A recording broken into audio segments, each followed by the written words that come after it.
Hello and welcome back to Tracking Trends. United States President Donald Trump said he has a deal with India. Finally, India and US have a trade deal.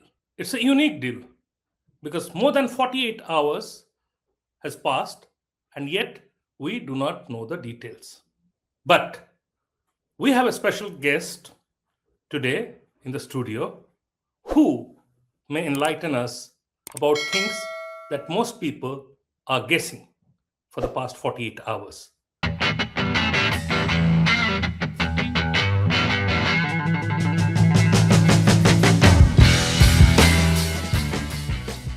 Pramit Chaudhuri, who heads South Asia for the Eurasia Group, a New York-based global consulting firm. Welcome back, Pramit. Tell us what you know about the details that we don't know.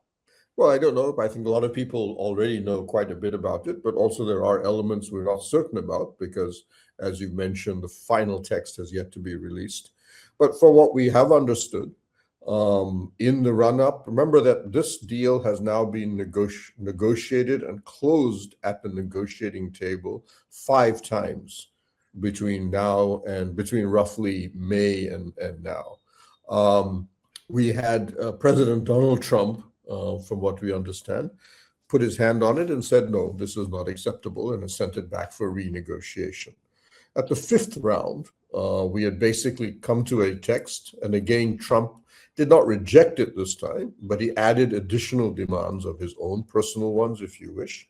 And in effect, we've now been stuck in that loop. And to pressure India further on that point, on these points, he threw in a 25% additional tariff on our imports of Russian oil. That also fed into another thing, which was he was looking for, was trying to force a ceasefire in Ukraine. But basically, that's where he was stood at it by the end of the year. India, by then, from what I understanding, was basically, we're fed up with this game, take it or leave it. The framework agreement on the so-called phase 1, which is basically about goods, not services, of the trade deal is there. If you take it or you decide not to do it, we don't really care anymore. This is where I would argue you saw diplomatic activity in December. And of course, when the new US ambassador, Sergio Gore, arrived, that his game was basically trying to bridge what was effectively now 2 segments to a trade deal. One was about reducing Russian oil imports at a sufficient level for America to remove the 25% tariff. And the other part was the actual original framework FTA, in which you then had a couple of new additional demands that Trump had made. From what we understand, those demands included Modi flying to America for a summit meeting to announce the deal once it was finalized. And second was that India reduce some of its arms purchases from Europe and transfer those and redirect those to the United States. India rejected both of those additional demands and said that we will not accept either of them. We are only going to talk about the trade deal. So you then had an impasse. India said, well, let's just do the Russian element. We are prepared to reduce Russian oil purchases. And you saw Vladimir Putin when he came to India in December. He had said, when India briefed him on this, Russia does not have a problem. It is a sovereign decision of India where they want to buy their oil from. So having in effect buffered ourselves geopolitically on that front, we said, let's do that and get a 25% off at least. But America was concerned that if they removed the 25% tariff for Russian oil imports, India would basically say, actually, we don't need the FTA. We'll live with the 25% tariff. Because if you look at the economic figures, India's exports even to America have risen. And the impact of the original 50% tariffs itself was being, to a large extent, not completely, there's some sectoral damage. Sure. Pramit, hold on there. Let's first get done with the Russian oil part. So what you are saying that India was ready to reduce significantly. We already have Russian oil, and even Putin indicated that he would be fine with it. He can live with it. And also what we hear from state-run oil companies that their dependence on Russian oil has significantly come down uh, Correct. through 2025. Now, whatever we were importing, and the cutbacks in Russian oil imports, where are we buying that oil now from? Is We it can go all? one. So Sorry. there's no shortage of oil in the world. The world is flush with oil. Mm, We didn't buy any Russian oil before 2022, not a single barrel. mhm, So we can go back to the traditional. We are buying, we can see increases, particularly from Iraq, Saudi Arabia, UAE, traditional sources of oil. mhm, But we are deliberately diversifying our sources. We have now, as the oil minister Hardeep Puri has said, we have increased, roughly doubled the number of sources of oil that we now. So we get from Latin America, we get from Africa, and we get from even some Central Asian oil is now coming here. But basically, we now get oil from everywhere we can. It is not a problem in terms of supply. As I said, the world, not only oil prices at a rock bottom level, the supply of oil is actually quite easy to get. So but replacing Russian oil has not been a problem. yeah, but what we are substituting Russian oil with, is that as price competitive as Russian oil was or is? There may be about a $5 difference because Russian oil prices have collapsed even further on the announcement that India was going to reduce purchases. So what was used to be about a $5 discount in Russian per oil per barrel is now maybe about $10 for Western Euro medium. But we're already seeing some versions like Basra heavy crude from Iraq already matching Russian prices. So it Mhm. may be a few dollars extra, but that is not a major, that is something Indian oil companies can easily absorb. We're looking at maybe a $5 billion additional cost, maybe, to Russia. And But given that Russian oil is expensive to ship because the ships are basically uninsured, and there are huge cost prices in bringing, financing, shipping Russian oil, for a lot of oil companies, the advantage is actually about just $1 or $2 a barrel is probably not worth it anymore. we are buying more from the United States. We have committed to doing so. The problem with America is it doesn't actually have much excess oil, because you have to realize countries all around the world have all scurried to buy American oil. So much American oil is already booked for the next few years. What America has or will have in the next few years is a huge amount of excess LNG. That's going Mhm. to be probably more likely where we will buy. We've already committed to a couple of contracts on LNG. We were already importing LNG from the United States, and we will continue to buy more of that. Oil, some will come in from the Gulf of Mexico area, but fundamentally there isn't that much excess American oil available in the market right now. Trump, in his tweets, in his post, Truth Social post, said India could potentially start buying oil from Venezuela.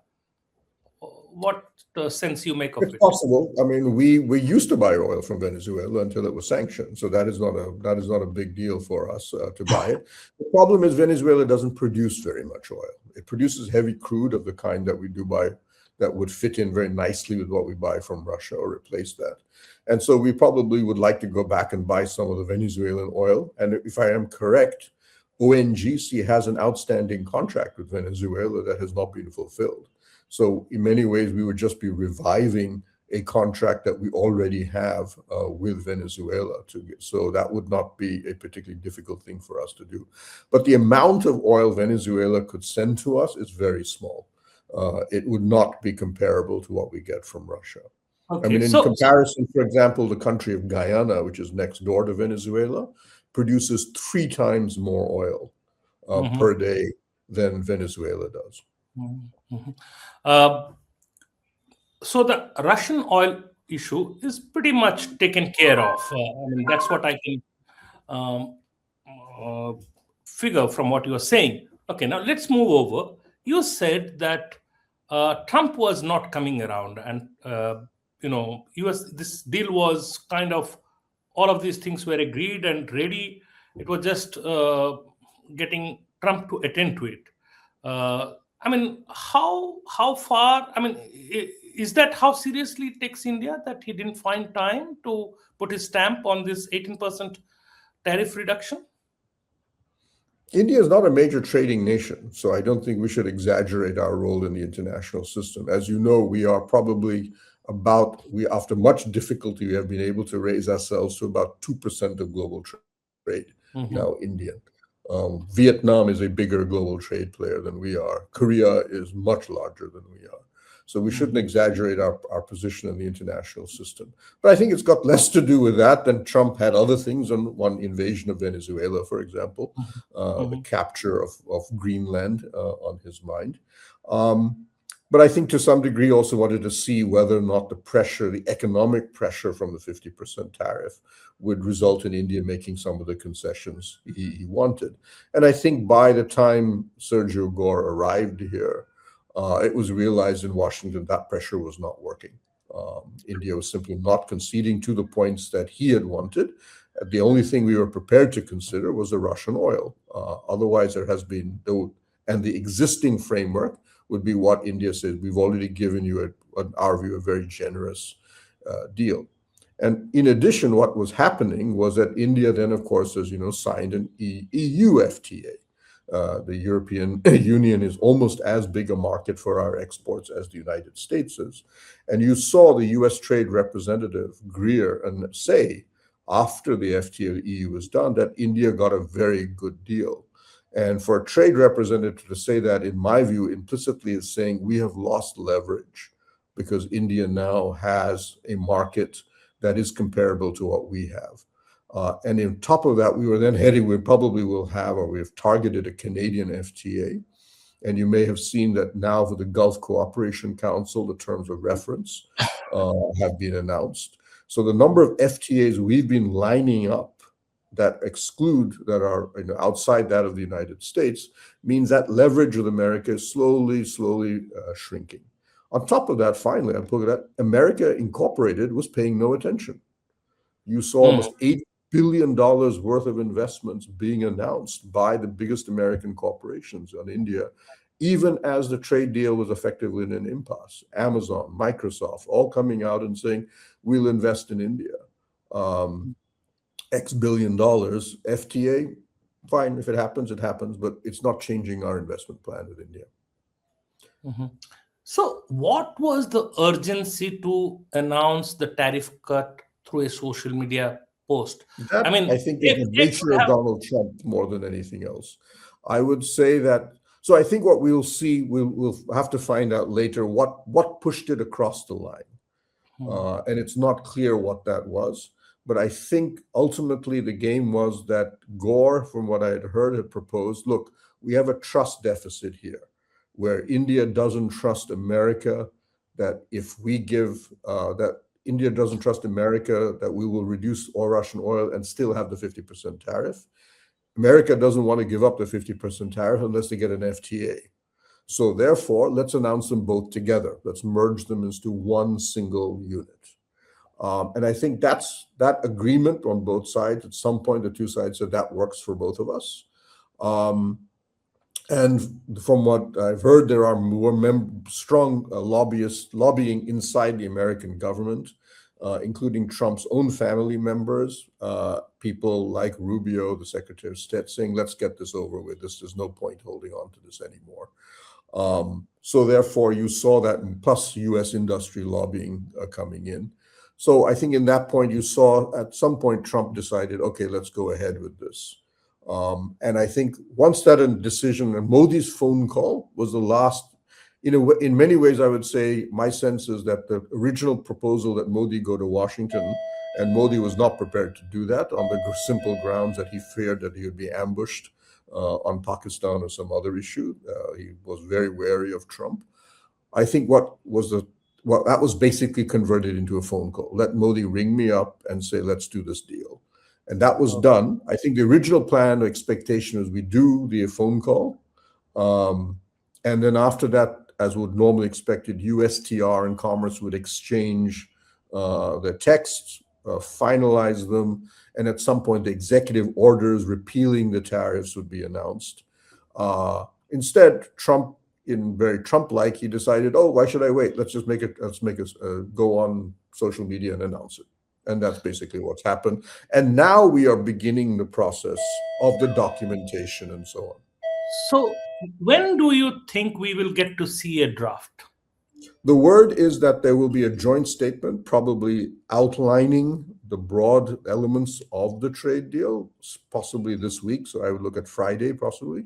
So that would basically clarify a lot of what is a very confused tweet by Donald Trump. And then after that, we would then see the two sides get together and do the more formal documentation. And at some point, maybe next week, if we're lucky, we'll get an executive order coming out actually lifting the tariffs. So, until then, the old tariffs stay. They haven't come Correct. down 15% Until the as executive order is released, you cannot, the original executive order has to be repealed, in effect, for the so, tariff to be lifted. so the best chances are a couple of weeks, but it could be more than that also. Could be more. It could even be next Monday. I mean, Trump is very quick in issuing executive orders. And in his tweet, he actually says immediately. So Okay. in his that often means when a president says that, it often results in pretty reasonably fast action. Okay. So you got to go. So let's quickly wrap up. So until then, what is it that we know in terms of some key concerns? Because the US side has said that India has agreed to give access to agriculture, which is a matter of big concern here. What is it that you think must have been an assurance from? If you look at what we've already conceded in agriculture to other countries, and you look at what we already import, if you look at the fact we've actually become a major importer of American products, even without the FTA, agricultural products. And there are things we import because we don't produce enough of them, or the quality of what we produce is not very good. So my understanding is that we will see soybean oil tariffs reduced. We are the world's second largest soybean oil importer. We will see sorghum. We will see livestock feed because we're desperately short of good quality livestock feed. It's one of the reasons India has terrible dairy productivity levels. We also import livestock feed for our poultry because we don't generate enough good quality feed for our poultry farmers. We have it already been mentioned earlier that apples and almonds, we are the third largest importer of apples from America in the world. And if you've been to any of our shops anywhere in India, you'll see California almonds are all over the place. And in fact, they are treated as premium almonds in our country because they are actually much better than the ones you get from, for example, Iran or Afghanistan. So all of these, we can easily reduce the tariffs because these are products we already import. What I think we will see, though, is trade diversion. In other words, India will look at it and tell Americans that we will reduce the tariff, for example, on soybean oil from America. So the soybean oil we now import from, let's say, Argentina or Brazil will start to come from the United States. So we will see a lot of the imports that we get from other countries shifting to America because of the tariff benefits that we're giving to the United States. Of course, we assume that these countries will come running to us and said, hello, what about us? And we'll say, fine, come and sign an FTA with us. But that'll take a couple of years. So in that meantime, America may have an advantage or it may not. I think a lot of that will be determined by market forces. But overall, I don't see, and we will allow high-end processed food, for example, high-end cheese, because we've conceded that to the EU already. Yeah. And those are niche markets that don't really matter in our. You saw the head of the Amul Milk Cooperative had publicly said, we're not scared of American dairy products because there is no way American yogurt, milk can come to India at a price that is competitive with what Amul does. So I don't think there's a problem. So go ahead. What about GM crops? Genetically So, modified. Well, I think that's one of the reasons we're not accepting corn and soya in grain form, is we continue to have, in my view, my personal view, this is a big mistake on our part. It is one of the reasons we have the world's lowest soya productivity rates. And one of the reasons we have to import huge amounts of soya because our soya is based on a 1970s germplasm that is completely now out of tune with the rest of the planet. Every other soya crop in the world, whether we import from Brazil, Argentina, America, Canada, it is all GM. And I don't see a problem with GM. Mm. Norman Borlaug, the father of the Green Revolution, that in many ways ended famine in India in modern India, was a strong supporter of GM because he argued that the hybrid crops that he had produced for the global south and which we use today were essentially GM as well. There is no difference. And I think the government of India, we've seen the agricultural minister saying gene editing will be allowed. And in my view, the difference between genetic modification and gene editing is really semantics. And it's a technology we should be embracing. It is one of the reasons that we are one of the least productive agricultural nations in the world on an acreage basis, and that needs to change. Last question. The $500 billion number that has left many people puzzled. Trump says India has agreed to buy goods worth of $500 billion. Our current import levels are under 50 billion. How do we increase it tenfold? Or is there something else that he has meant? So, first off, already we've got statements from the administration on the Indian government, and this is over a 5-year period.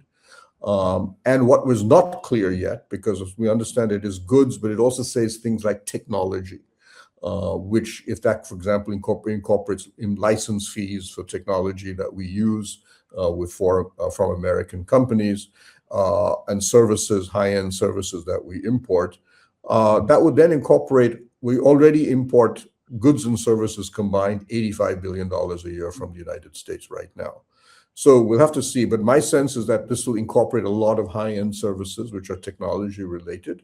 If so, $100 billion is perfectly easy to do for us. And as mentioned, if we incorporate trade diversion, where we start to buy things from America that we used to buy from other countries, going over $100 billion will not be a problem. And over the next 5 years, simply on the basis of the 7% growth we're getting right now, and if you look at the trajectory of even agricultural products that we're importing from America, let alone energy, we will be well over $100 billion a year in goods and service imports from the United States, even without the FTA. So if I were to believe you, India hasn't lost much. In fact, it's a good deal for India. It's in the interest of India. That's what the sense I'm getting from you. Is that right? Well, yeah, Is that because the gains for us are going to be on the other side. One, as I mentioned, FDI flows and FII flows to India have been, well, let's put it in net FDI flows and definitely overall FII flows have been quite negative the past year. One of the reasons, not the only reason, has been the instability in our economic relationship with the United States. America is our largest economic partner by far, our biggest source of FDI, our biggest source of FII, our biggest source of remittances, and a trading partner that now matches China in overall numbers, and by far our largest service market. I mean, on a staggering 70 or 80% level. To stabilize the American economic relationship is absolutely essential if we are able to sustain growth. So that is one element of it, and I think we will start to see at least FDI flows and FII flows start to reverse themselves a bit. There are other macroeconomic requirements. Second, and I think just as important for us, is that we have gotten, and if you look at the pattern in our EU, UK, Australia, GCC or UAE FTAs, is we have demanded very low tariffs and single digits for footwear, textile, apparel, low-end manufacturing goods. Traditionally, those are numbers only given to LDC countries, not to lower middle income countries like ourselves. Those are the big labor intensive products that we do not manufacture on scale right now. And if we can secure markets, as we have now done with the EU and the Gulf and the United States for those products, what we desperately lack, and in terms of jobs, this is absolutely important, is exactly this: textile, apparel, footwear. We are dwarves in that area. I mean, Bangladesh, Sri Lanka, let alone Vietnam or China, are well ahead of us. This is going to be the big market for job creation for us if we play our cards right over the next 10 years.